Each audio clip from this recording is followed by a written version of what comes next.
Bonjour à tous. En écoutant les quelques mesures de rock gothique, c'est ça, que nous a proposé Bénédicte Savoy au début de cette journée, je me disais que décidément les manuscrits médiévaux ne parlaient pas aussi fort et aussi musicalement.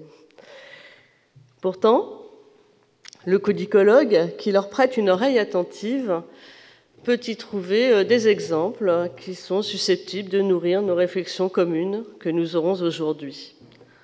Nous avons compris, effectivement, en écoutant Bénédicte Savoy et Yann Potin, qu'à ce stade de la réflexion, nous avons besoin de réunir des exemples. Chaque situation est spécifique et la comparaison est un grand mode de raison pour nos réflexions. Alors, le manuscrit médiéval n'est guère disert. Il est pourtant deux personnages sur lesquels il aime à s'exprimer. Deux personnages qui occupent un rôle essentiel dans sa vie sociale, son possesseur et son copiste. Le possesseur est désigné sous des formes assez standards, si je puis dire. Ferdinandi regis sum, liber, nec non et sentia regina. J'appartiens au roi Ferdinand et à la reine Santia. Et c'est une expression qu'on aime beaucoup chez les amis des livres. Quinti Coriolani Ciprici sum liber et amicorum. J'appartiens à Coriolan et à ses amis. Il s'exprime sur son possesseur. Il s'exprime aussi beaucoup sur son copiste. Je reprendrai le mot de créateur qui a été employé tout à l'heure. Il donne des indications parfois sur ce copiste, plus ou moins précises. Tadeus me scripsit in carcere Januensium. Tadeus m'a écrit dans les geôles génoises. Permaneat Felix semper persone Ioannis qui me scripsit, c'est-à-dire des vœux de prospérité pour le copiste qu'il a écrit. Ou alors, dans une veine un peu plus goliardique, des vœux d'une autre nature, plutôt des considérations d'une autre nature, qui me scribebat multum potare solebat, celui qui m'a écrit avait l'habitude de beaucoup boire. Voilà sur les possesseurs et les copistes. Mais d'autre part, comme le font d'autres objets dont nous avons déjà parlé ce matin, certains manuscrits expriment la crainte d'être volés et la volonté de demeurer entre les mains de leurs propriétaires.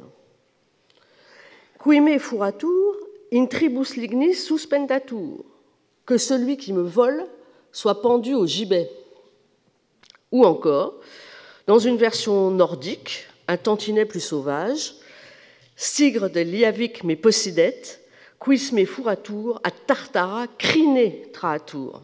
J'appartiens à Stigre de Liavic, que celui qui me vole soit traîné par les cheveux jusqu'en enfer.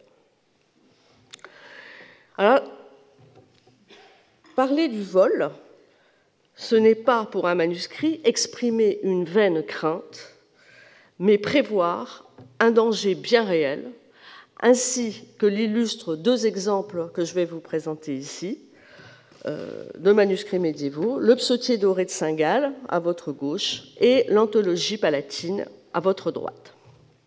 Commençons par le psautier, le Psaltarium Aureum de Saint-Gall, manuscrit qui a été copié et enluminé à l'époque carolingienne, plus précisément dans la seconde moitié du IXe siècle, à l'ouest de l'Empire, près de Soissons, ou par des copistes originaires de cette région et qui ont exercé à l'abbaye de Saint-Gall en Suisse.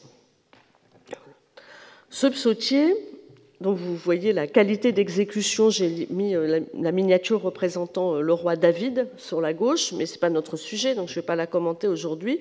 Je voulais plutôt attirer votre attention sur l'inscription qui est sur une des premières pages de ce manuscrit, l'inscription d'une main légèrement postérieure à l'exécution même du manuscrit, et qui est dans lequel le manuscrit s'exprime en ces termes. Nemo me credat omnino furatum, Nemo me credat omnino furatum.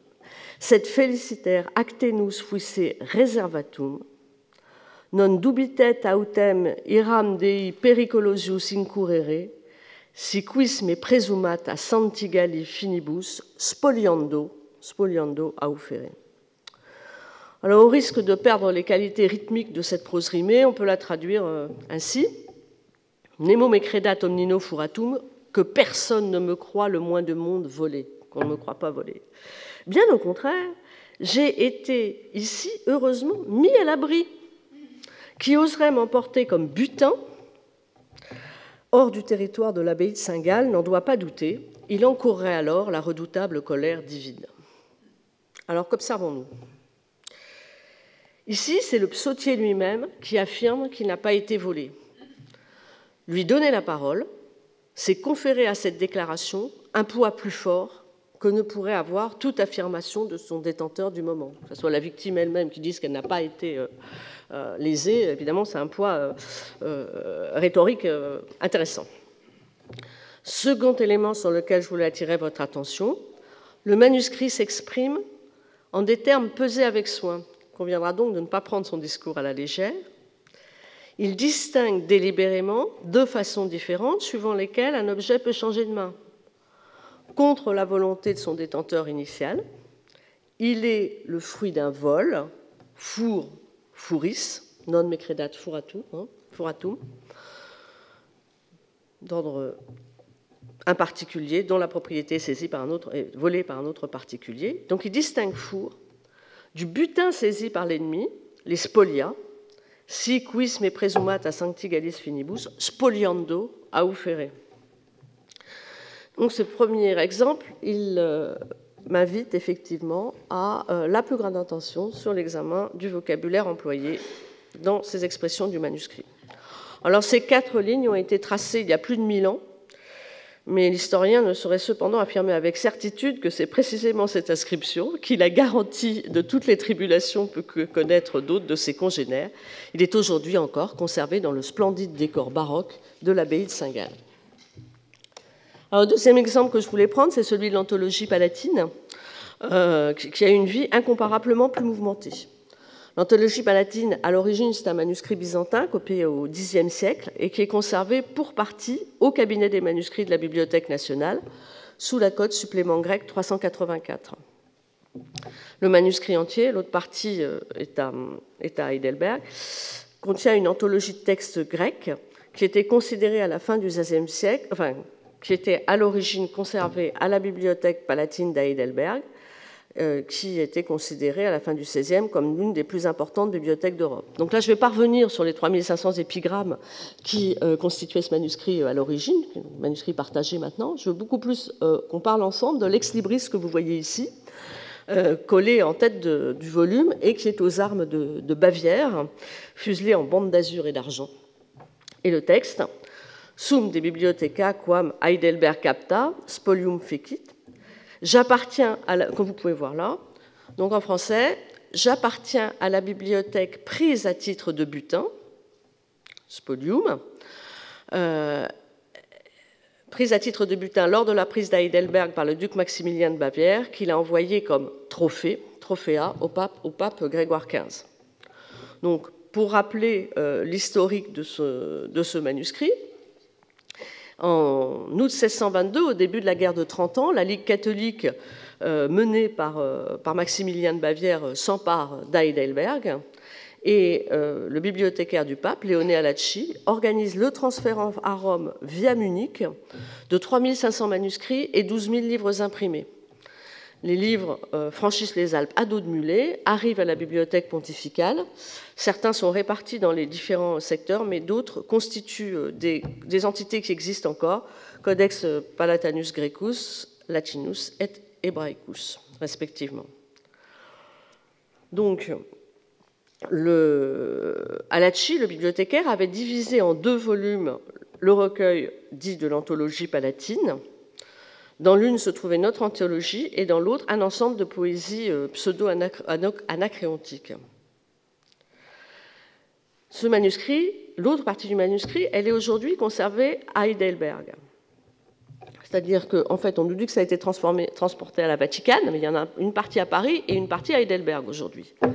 Donc ce sur quoi je voulais attirer votre attention, c'est que ce manuscrit, il raconte une partie de son histoire et pas toute son histoire. De toute façon, l'ex-libris, il date de 1622.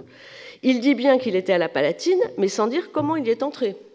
Comment est-ce qu'il est arrivé de Constantinople et comment il a été acquis en Italie entre 1500 et 1525 par un Anglais, probablement par un Anglais, l'entourage de Thomas More. Il ne précise pas non plus comment est-ce qu'il est arrivé à Paris. Alors, comment est-ce qu'il est arrivé à Paris?